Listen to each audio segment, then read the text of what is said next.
depois de nós possam temer a Deus e temer as coisas de Deus e ter uma reverência profunda para as coisas de Deus.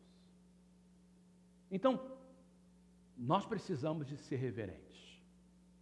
Agora vamos voltar ao texto. Como ter reverência? O título da minha mensagem é Por que ter reverência e como ter reverência? Por quê? Porque Deus exige de nós. Definimos o que reverência é, mas como ter reverência? Vamos começar, porque Eclesiastes é muito prático. Volta no texto, Eclesiastes capítulo 5, você tem a Bíblia aberta. Note que o texto começa de uma forma prática. E é aqui que a gente vai usar a praticidade da palavra de Deus. Diz assim: quando você for ao santuário de Deus, seja reverente. Eu li um versículo em Levítico, se você quiser anotar, não precisa de abrir. Levítico capítulo 19, verso de número 30, diz o seguinte, ouça, Levítico 19, 30. O meu santuário reverenciareis. Deixa eu repetir novamente. Eu sei que é Levítico, mas há um princípio aí. Deus diz assim, o meu santuário, e a palavra santuário significa aquilo que é santo, separado. Olhe para santuário não como um lugar sagrado no sentido de ninguém pode alcançar, ninguém pode entrar, como era no dia de Israel, mas a palavra santo significa separado por um propósito. Deus diz assim, então, aquilo que eu separei por um propósito, o meu santuário reverenciarei. Lembra que você diz, pastor, mas isso é Velho Testamento? Vamos para o Novo Testamento. Uma das coisas que todos os evangelistas, Mateus, Marcos, Lucas e João, relata para nós, foi Jesus limpando o templo. Todos eles.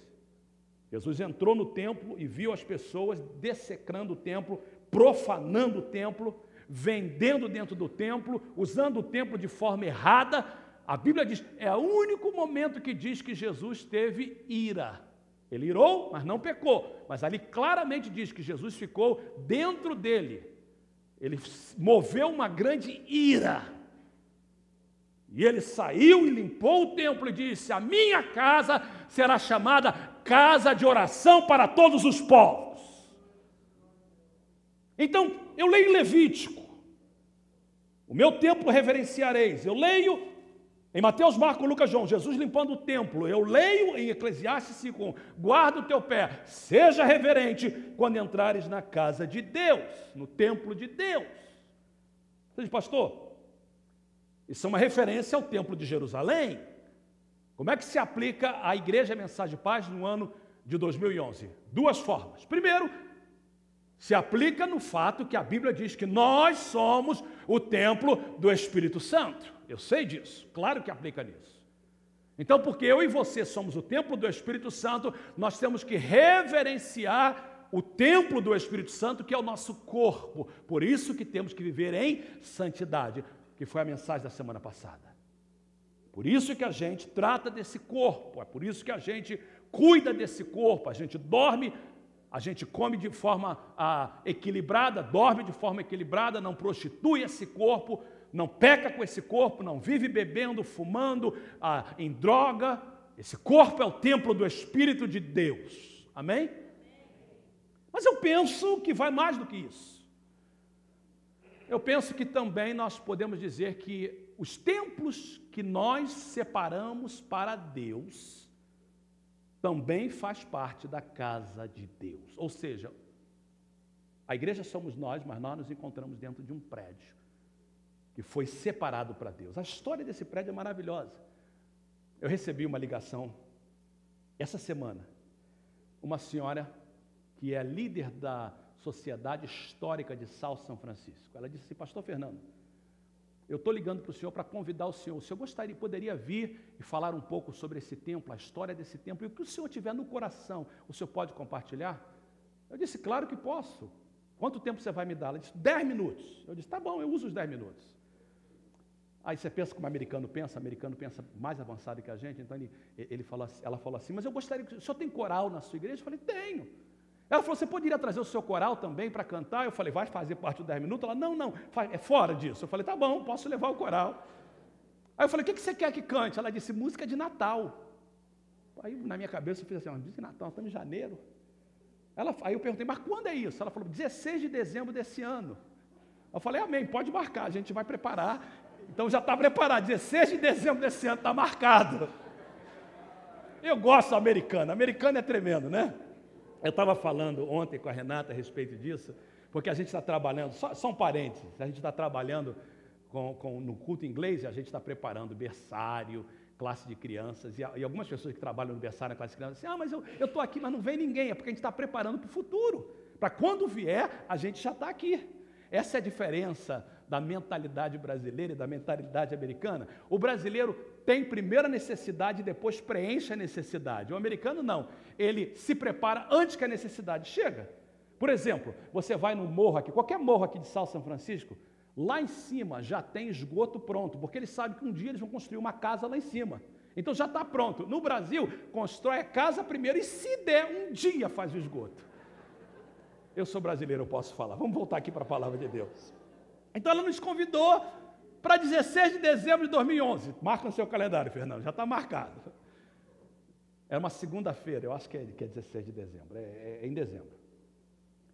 Então, ela falou assim, eu falei, mas por que você quer a história do nosso tempo? Ela falou assim, porque eu entrei no website de vocês, e eu assisti o vídeo que foi colocado no Open House, e eu vi como esse templo tem um significado para a nossa cidade de São Francisco, e o povo tem que saber disso.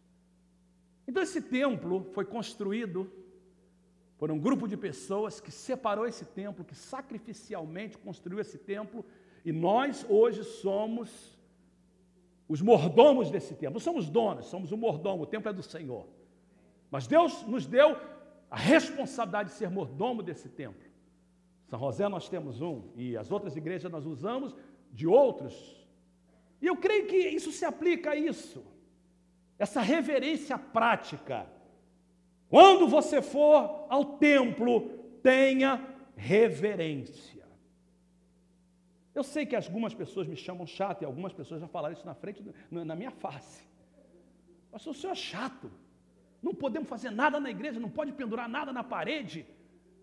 E aí eu e Tereza trabalhamos nisso sexta-feira, a gente estava orando aqui, e de repente eu vi um irmão abençoado, ele veio rapidamente para o altar e pulou em cima dos bancos, andou em cima dos bancos, o meu coração apertou.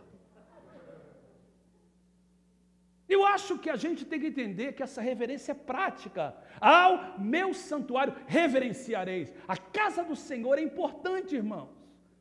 E é por isso que a gente tem o prazer de fazer tudo bonito, de manter o templo limpo, de guardar o templo, de ensinar os nossos filhos a respeitar o templo de Deus.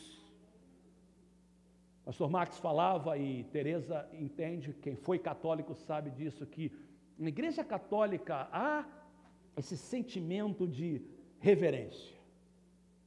Eu me lembro quando eu fui a Roma, e eu entrei, e pessoas não entendem isso quando eu falo isso. Algumas pessoas falam, pastor, o que o senhor quer dizer com isso?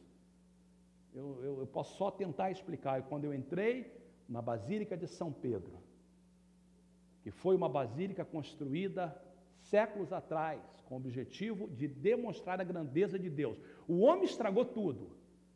Claro que há idolatria lá dentro, claro que há coisas erradas, e isso eu deixo de lado, mas quando eu entro naquela Basílica de São Pedro, eu vejo a grandeza de Deus.